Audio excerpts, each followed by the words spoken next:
Vegas has developed this saying, Vegas strong. But what does that mean? I think our compassion for one another is what makes us strong. And if you're looking to learn more from some of Vegas's most involved leaders, then today you're in for a treat. Today on CityCast Las Vegas, we're sharing a special episode of Compassionate Las Vegas, a podcast hosted by Will Rucker that puts the spotlight on compassion in action in our city. For this episode, Will interviews Julian High, president of the United Way of Southern Nevada. Julian talks about the leaders he observed growing up in Vegas and how they inspire his work now. Compassionate Las Vegas just launched season 5, and the first episode is up right now. So be sure to check it out and subscribe wherever you get podcasts.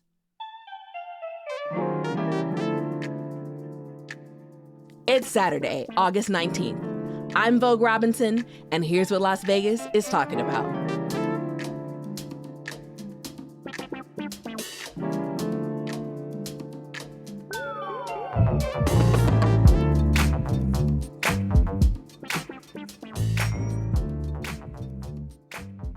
Hello, my name is Julian High, President and CEO of United Way of Southern Nevada.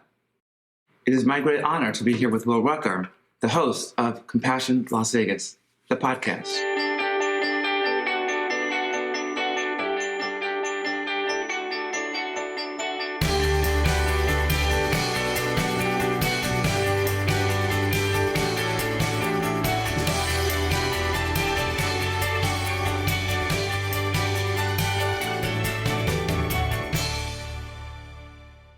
Thank you so much, Julian, for being on the podcast and for hosting us at this amazing facility. Oh, well, thank you so much for having me. I've been looking forward to this since I began my role here at the United Way of Southern Nevada. So it's really an opportunity that I've been waiting for. I couldn't be more thrilled to be with you today. Thank you for having me. Absolutely a pleasure. So I get right to it. I don't do a lot of the preamble. I really want to hear why United Way and why now? I think that the significance and the contributions and the role that United Way has always played in this community, and we've been here for 65 years. We're entering our 65th anniversary celebration with the launch happening in just a couple of weeks. And what I know for sure about United Way of Southern Nevada is that when Southern Nevada needs us, United Way has been here. And that's been demonstrated through moments as recent as the COVID pandemic, when the community was paralyzed and really wondering and looking for leadership around how do we coalesce around helping the people in this community who are most at need in this time of great crisis. And the folks here at United Way came together, put together a plan in collaboration and in partnership with other nonprofits in the community, and got some amazing things done in this community. Got some people emergency assistance. They were able to get emergency food and shelter. And so the history and the DNA of United Way of Southern Nevada is in delivering for Southern Nevada when Southern Nevada needs it the most. And you have a long history with Nevada. So tell us a little bit about that. Well, I'm almost as old as United Way, unfortunately, I have to say. That's just the honest truth, as you can see by the gray hair. But, it's really about, I was born and raised here in Las Vegas on the west side, and in the heart of the alphabet streets, like A, B, C, D, all the streets in the historic west side that gave birth and power to so many African Americans in this community. Born there in that community and grew up in that community until I went away to college. So let's go and dive in, because the historic West Side has such a rich history. And a lot of people, like myself, I've only been in Nevada about 8 years. So moving here, I had no idea what rich history was there. So talk a little bit about what it was like to grow up in the alphabet part of town. Oh, let me say for me, it was... there are downsides to growing up in a community that has less advantage economically than other places. And I acknowledge that, and I don't want to over-romanticize the experience. But for me, it was a place of possibility and hope and power. One of the first elected African-American officials in the state came from my neighborhood, Regal Estates, as we called it, the States back in the day. And that was one of my earliest examples of what was possible for Black people. And he was running, my father worked on his campaign. So it wasn't a big deal that this African-American guy, Mr. Aaron Williams is his name. So I say his name in gratitude and in power and in gratitude for his life. Was one of the first African-American elected officials in Southern Nevada. He was our neighbor, and my dad worked on his campaign. So that was just one example of some of the benefit of growing up on the West Side. There's Ruby Duncan, another noted activist and fierce warrior for change and equality. Grew up on the West Side, and she was involved with EOB, which, by the way, was something created in partnership and with the support of United Way of Southern Nevada, and that EOB still exists today. So, so my experience in Southern Nevada as an African-American male growing up on the West Side was very powerful and very affirming for me. And I took my experiences in that neighborhood with me everywhere I went, because we were bused to school back then in the I'm just going to tell my age here, but I started going to school in 1970, in the early 70s, and I took 30 minutes to school each way every day, back and forth. And in that 30 minutes, I was in the school with all of the other Black kids, and because there were no brown kids who lived on the West Side back then, they were Black kids. We took the bus together every day, and that built a certain amount of camaraderie and a certain amount of belonging, even though you were being bused out of your neighborhood 30 minutes each way. So it's an hour. So you learn to commute early, right? And you get used to that. But that was a tremendously beneficial time for me, because even though whatever I encountered in my greater community, in my school communities, got healed on that bus going home and got dealt with on that bus going home. So by the time I got off that bus on Sword Street, which is where the actual name of the street I grew up on, all was well. And I could go home and play with my friends, and there was no trauma for me around that experience of being bused. I only got the upside of that. And the upside was I got an equal education through the Clark County School District. And I was able to make lifelong friendships and alliances that served me well even into today. Wow. So I didn't know that piece about your father working on the campaigns, because that's actually where I wanted to go next, was after Nevada, and I'm probably skipping a few details, but you ended up on a campaign that was revolutionary. And it was my greatest, how do I say this? It was my greatest privilege and my greatest honor to do that. And I started my career in politics working for a casino company as the head of government relations, right? Okay. So I wasn't doing grassroots, right? I mean, that wasn't knocking on doors. And I was, doing this government relations job for this casino company. And so, but that first job launched my career, which has now been a 30-plus year career, working in and around public policy and politics and in political environments, and or philanthropic environments. And in 2007, when Mr. Obama was running for president, I knew once he had defeated Hillary Clinton in the primaries that he was going to be the next president of the United States. I just knew it. And so I got about the work of trying to get a job on the campaign. And I said, I don't care what the job is. I'm going to get a job on that campaign.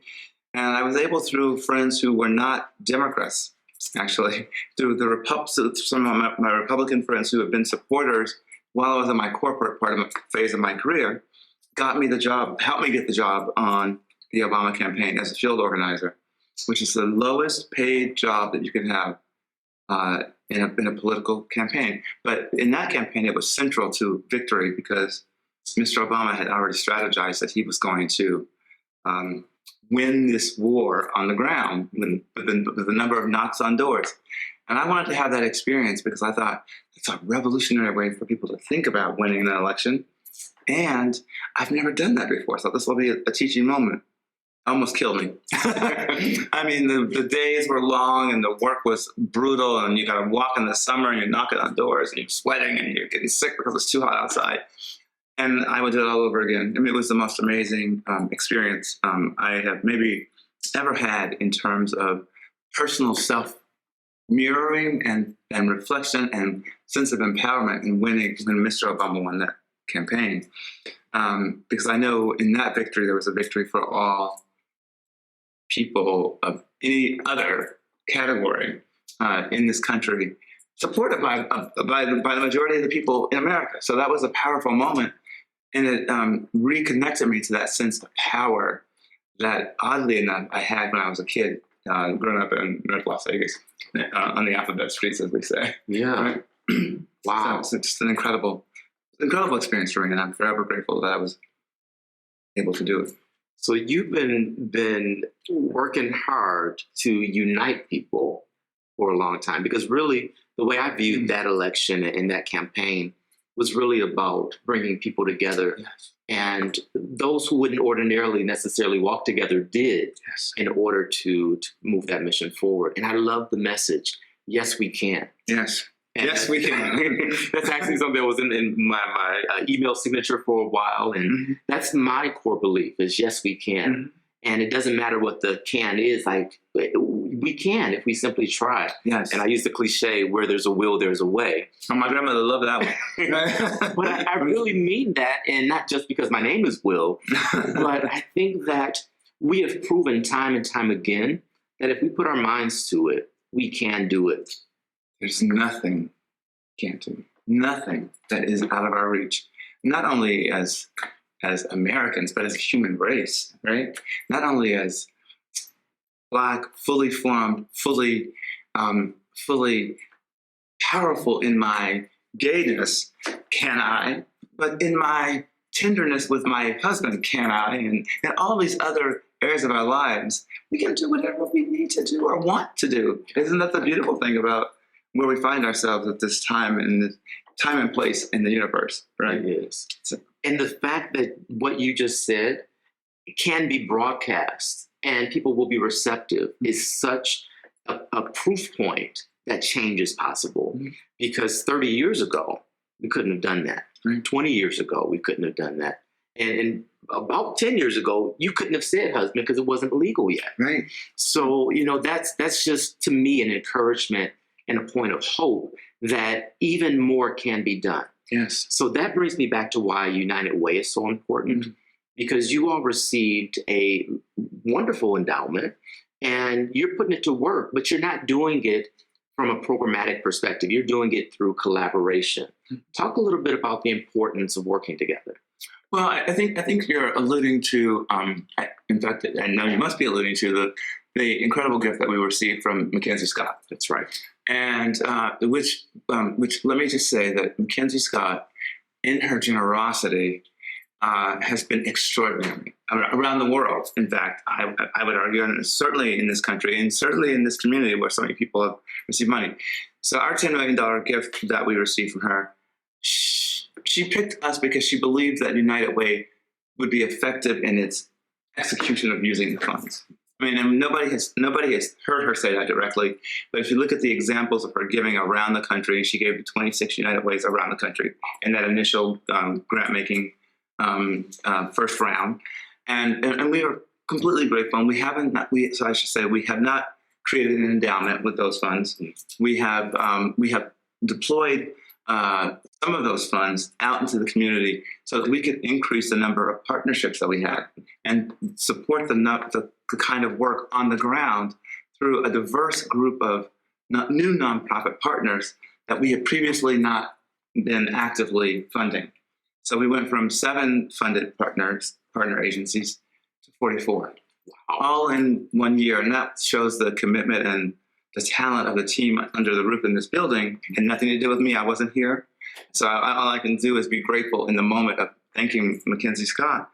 But we have decided that we want to be very, very strategic and partner-like as we think about how to use the rest of those funds. So you'll see a continued flow of funding to a lot of the programs that we started last year with the Mackenzie Scott dollars. So that means that the capacity is still at that level, right, that we help raise, and that will then use time and the benefit of being able to evaluate what's next needed in the community. And we'll have some of those funds available to do some of that work too. So we try to be very responsible in the stewarding of this gift. And Will, just because I'm here with you today, I can preview that there's going to be an announcement coming very soon from United Way, asking our community to join us in helping to at least match some of the Mackenzie Scott money that came in that we've been putting out into the community as a way of showing that Las Vegans show up for Las Vegans too. And we hope to, we know that we're going to be excited to share that with everybody coming up real soon, but we want to keep a little something in our back pocket. All right. Well, you heard it here on Compassionate Las Vegas, the podcast. Announcement coming soon. Coming soon. And it's going to be exciting for the community, and I know the community will come through.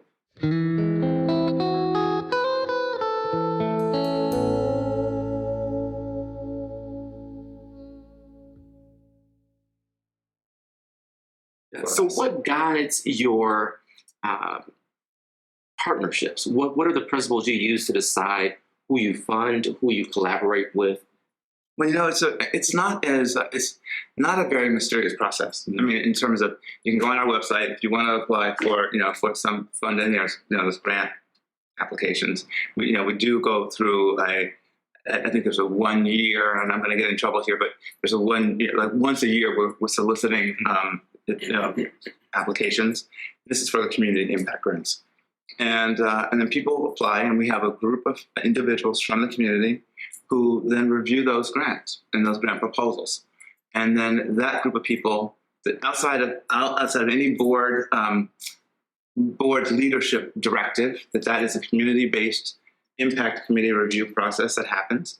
And people decide based on a number of criteria, some of them set up by my team here, so that we're vetting people for economic strength and impact. I mean, we really spend a lot of time measuring impact. It's a very important component of what we do.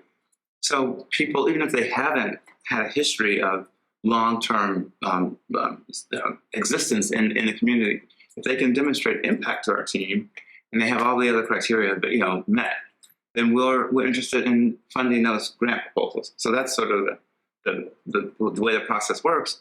But we're really most focused on outcomes and what impact those partners have. And I'm very proud to say that we have an amazing roster of diverse kinds of organizations dealing in our 3 pillars.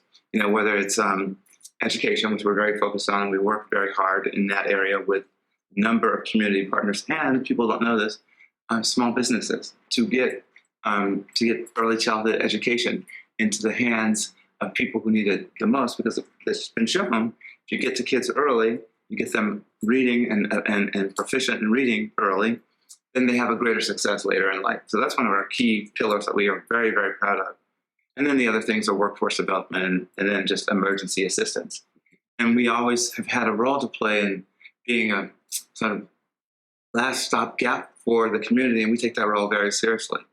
And we have systems in place and ways of referring people out to our community partners in ways that have resonated in this community for a long time. And let me just say this, we don't do this alone. We don't provide any direct services to anybody. I mean, our services is that we are a collaborator, a convener, and a partner in helping raise up the entire landscape of the nonprofit community. And that's an honor and a privilege for us. And we can't do it without our partners. I've always said an ounce of prevention is worth a pound of cure. Yes. And I stole that from people much, much smarter than me, right? But with that in mind, one thing that I've seen through the pandemic, and this has been an area of opportunity, but also an area of disappointment, is we have relied on stopping the bleeding instead of stopping the things that's causing the bleeding. What is United Way doing to start or to stop the problems before they start? Yeah. Well, let me just say that I could not agree with you more that we have to get out of our reactive mode as a community. And a part of that comes from we're a community that's under rapid change all of the time. And if you think about the life of Las Vegas and where we went from 1967 to where we are today, it's extraordinary. And there's no other community in the country where that happens. I mean, and we go from family destination to adult playground to now we're the sports capital and sports capital of the world, right? Yeah. And it's all true, all within a 30-year period, right? And the thing that I love about this community is that we embrace all of our new identities fully, and so that's amazing. What we have to get better at doing as a community is really being forward-looking about the impact that all of these multiple and myriad changes have on the folks who are at the bottom of the economic ladder in the community. And what is our responsibility as neighbors and brothers and sisters and friends to help bring everybody else up? Kind of like what United Way does in the nonprofit sector, right? Like we want to help other people, get better and raise more money and be more successful and serve more people, which is ultimately what it's about. The community, I think, has to decide, and I think we're close to that. We have to decide that it is not okay simply to be the entertainment capital of the world, or the sports team capital of the world, or the convention capital of the world, The wedding capital. or the wedding capital of the world. We used to have more churches in Las Vegas per capita than anywhere else in the world. Yeah. So all of those things that are good and extraordinary accomplishments for us. I think what we have to do as a community is claim that we are going to be the best in serving those who are most at need in our community. And for the first time ever, I think I've been able to sort of really articulate what my message is to my brothers and sisters in the community. And I mean all my brothers and sisters of every stripe and color and ilk, that we have a responsibility in this place of infinite possibility to provide that same nugget of possibility for those who are the neediest among us. And I think that's my newly articulated way of thinking about our role at United Way and what the work is to be done here in Las Vegas. That just warmed my heart. I'm sitting here with warm fuzzies, feeling that, because I envision that for our community too. I think we're uniquely positioned for our geography because we're bold, right? Mm-hmm. So we have limits. And I think that because we are so diverse, Yes. we have so much potential to really be a global leader Yes. in what it's like to be human. Yes. And humans are innately compassionate and innately help one another. And I love watching kids because they can be fighting and just crying and just mad 1 minute. And then 2 seconds later, this is my best friend. Right. But that's the attitude we need to carry into adulthood, where we don't let these issues of drama get in the way of what really matters most, which is our relationships. Right. So with that in the picture, how do you define compassion and why is it important? I when I left Las Vegas when I was in my early 20s, and I've always loved my community, or I wouldn't have come back, right? I mean, I could have gone anywhere that I wanted to, literally. I mean, maybe I couldn't have immigrated to France and lived in Paris, like maybe it would be my ultimate dream. But anywhere else in the world, I mean, I chose to be here in Las Vegas where I grew up, and there's a reason for that. But I want to get to your point about compassion, which is when I left Las Vegas, there was nothing on the landscape like what you guys are doing with Compassion Las Vegas. I mean, nothing. I mean, and the community has always been generous. The community has always been full of people with good hearts. I mean, if you're a Las Vegan and your neighbor's suffering, you're going to bring some food over there, or you're going to give your neighbor some money. And I don't care if the neighbor needs money because they lost it on the table or because they really just they're down on their luck. But in Las Vegas, and there's no judgment about it, right? We're just going to help our neighbors. And so to have organizations like Compassion Las Vegas working here in Las Vegas with the hope of compassion being just a baseline of understanding and being is so tremendously powerful. And it is so because in this community, there was always a foundation of love, foundation of hope, a foundation of believing that anything was possible. How else do you explain this valley? I mean, so when you talk about, and I got a little excited when you talked about this being a world leader in compassion, a world leader in demonstrating that we can do the very best for people, it makes a lot of sense to me because that is, in fact, what we are capable of doing here. And I believe that because I've seen it demonstrated anecdotally and at a micro level that we have people like your group, Compassion Las Vegas, working on that systematically and working with others and helping other nonprofits be trained and having people understand that they should come to the world and come to the problems in this community from a place of compassion is beautiful. Right? And so that is hopeful to me. And I'm really, really happy that United Way of Southern Nevada has been partnering with you guys in this way, because it's just so important that we show people through our actions and the way that we show up in the world that they can expect empathy from us, that they can expect compassion from us, that they can be heard, make mistakes, be forgiven for those mistakes, and move on. And not, like you say, move in the drama, right?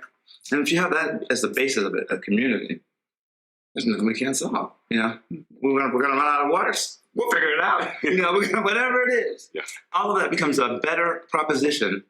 Compassion has been systematically instilled in the community, you know, in a way that's lasting. I believe I'm starting to see that happen with organizations like yours and mine and so many others in this community. And I'm very proud to be a part of it. You know, what I appreciate about what you just said is our community really is built on a foundation of love. And I always tell my couples, so when I'm not hosting the podcast, I'm on the Strip marrying couples from all over the world. Wow. And what I didn't know that. Wow. Yeah, it's one of my favorite things. Maybe you'll do my your vow renewal. Yes, Right. yes. I wasn't going to say no, vow renewal. There's no divorce. Keep that really clear, right? That's not the breaking No, news. vow renewal. But I always tell them, love is infinite. The more you give, the more you have. And I really think that's one of the secrets to the success of Las Vegas and why we've been able to grow in the way that we have. It's because we've always given. We've given people second chances. We've allowed people to reinvent themselves. Multiple times to reinvigorate themselves. That's why they come here for recreation, recreation. It's just such an energetic mecca for love. And I think that's not by accident. So I really appreciate you highlighting that.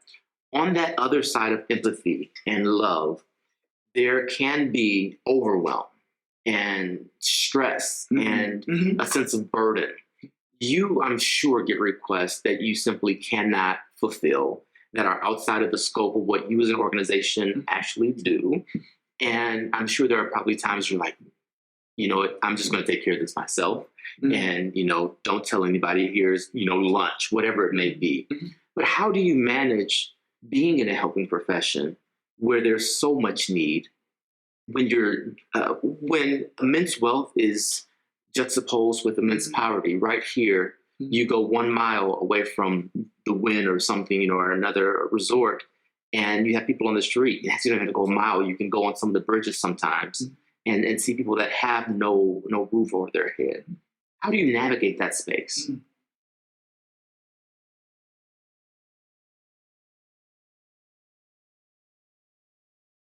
I think that in this moment, you have to be real but responsible. There are the complicating factors around poverty, no matter what it is, or not having a good education, or not having health care, or not having a job, or having those things and still not being able to eke out an existence is a complicated problem that is not easily solved, and is certainly not easily addressed in even an hour talking together, right? So I want to be real about that, but I also want to be real in my sincere outrage that people have to suffer, you know. And I think that, and that particularly for me, I mean, the thing that always really gets me is when our children aren't educated, because education is really, and people say this all the time, but it's not a cliche, education is really central to any kind of hope of a even mildly successful life. Yes. And so I'm most outraged by our inability to sort of, and I'm not saying this happens across the board, but we are clearly not making lots of progress in the area of education in this community, as I see it. And that may be controversial. That may be a controversial thing for me to say as the new head of United Way. Not meant to offend anybody, but that is just the reality. And so for me, when I see that kind of injustice, because it is injustice, I am resolved to be a part of the solution to fix the problem. And that is why I'm in this role. And that is why I will ask other leaders in this community, both in the nonprofit sector, in the business community, and others, anybody who will listen and who will be willing to help. So let's tackle that issue first. And if that issue becomes central to reinvigoration and the Renaissance era in the Southern Nevada community. Now, I haven't socialized this with anybody on our board or anything, but that's just a moral sort of response from me as a human being who has been the beneficiary of teachers and coaches and parents who invested in me because they believed that an education was critical to my survival. And in fact, it was and is, right? And so when I see suffering of any kind, my heart weeps with that person in their suffering. I mean, first of all, so that's my immediate reaction. But then there's the practical reaction of what are you going to do about it? And how are you going to help address the problem? And I get the privilege of leading this organization that's on the forefront of trying to help solve those problems in this community. So that's professionally, I know what my mission is, right? And my father was in the military, so I'm very attuned to you got to get through and accomplish the mission. And I'm committed to doing that. But in doing so, there's also the recognition of that you're going to see some suffering that really takes more than what United Way can do, takes more than what any one person or organization can do. And at the end of the day, Will, I think that's why I'm so enamored with Compassion Las Vegas, is because you all say that no matter what, we're going to come at this with compassion. And if that's the baseline, then I can work through my issues around outrage and anger and denial that there's some problems, right before my very eyes, right on the, if I drive out of my driveway, there's people suffering.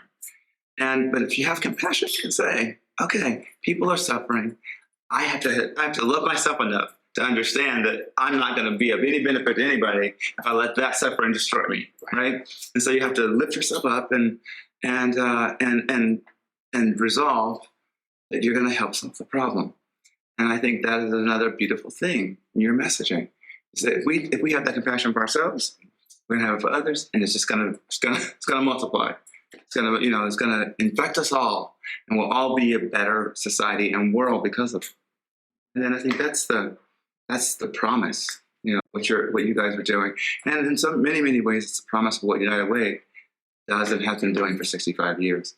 But to have you and Compassion Las Vegas at the table with compassion as a central tenet, I should say, helps us all, which is why I love that we get to work together. I'm going to hold it together because I'm not Oprah. I don't cry on camera. But I'm really, really glad you're leading this organization. Mm-hmm. I'm glad too. I mean, every day I pinch myself. I say, "Oh, I got this job. How did I get this job?" And I tell my mother and heaven, "Mom, I got the job. You got to help me today." But thank you for saying that. It's a great privilege to lead this organization. Bring a lot of heart, and everything you said was amazing. But it's what I felt as you said it that really moved me. This has gone by so quickly. We're just about at the end of our time together. No, how can that be? I said, what am I going to say for an hour? I guess I've been talking and babbling on. No, it's been rich. And I want to just transition a bit because I had the opportunity to spend an evening with you at the farms in Northwest Las Vegas. Wasn't that amazing? Oh, it was beautiful. With Green Our Planet for their gala. But, today you got the suit and tie on, but you were a little differently dressed. It was wonderful and epic. But I want to know kind of what are you listening to? What's on your playlist right now? And particularly, what song or record reminds you of your hope for Las Vegas? Well, my song I listen to almost every day is okay. So there's all these layers that I've lived through, but in the LGBT African American community, nobody likes Kim Burrell. I love Kim Burrell. She has the song. That again. I love her. She has the song that I play almost every day. No Way Tired.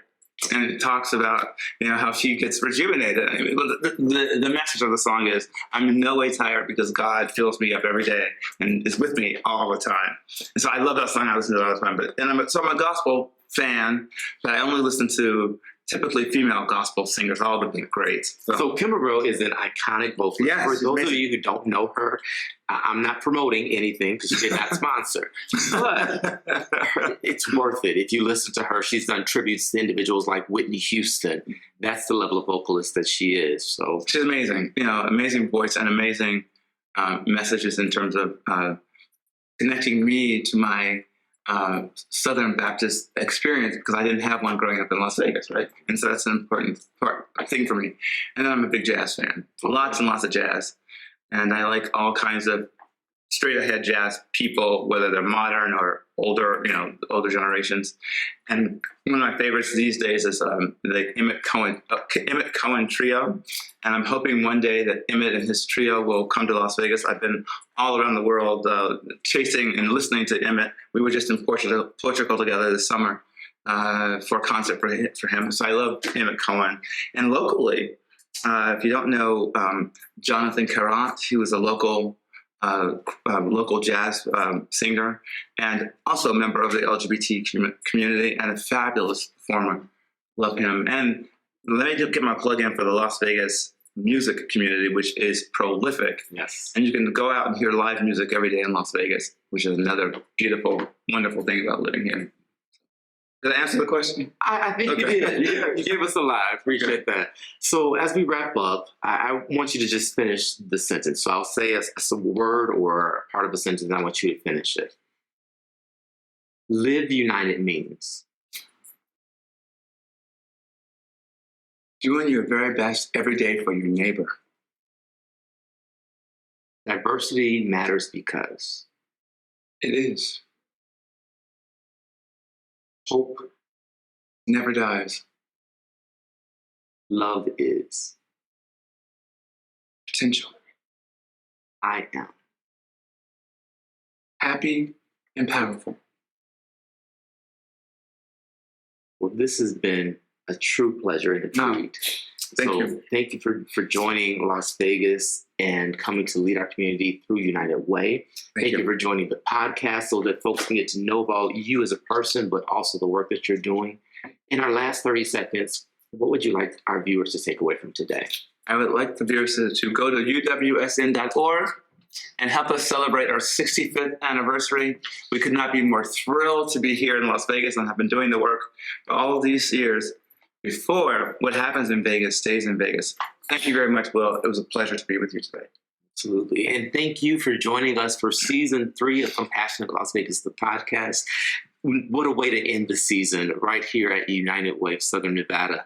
As I always remind you, you are not just a drop in the ocean. You are the entire ocean in a drop. And what you do matters. So live compassionately.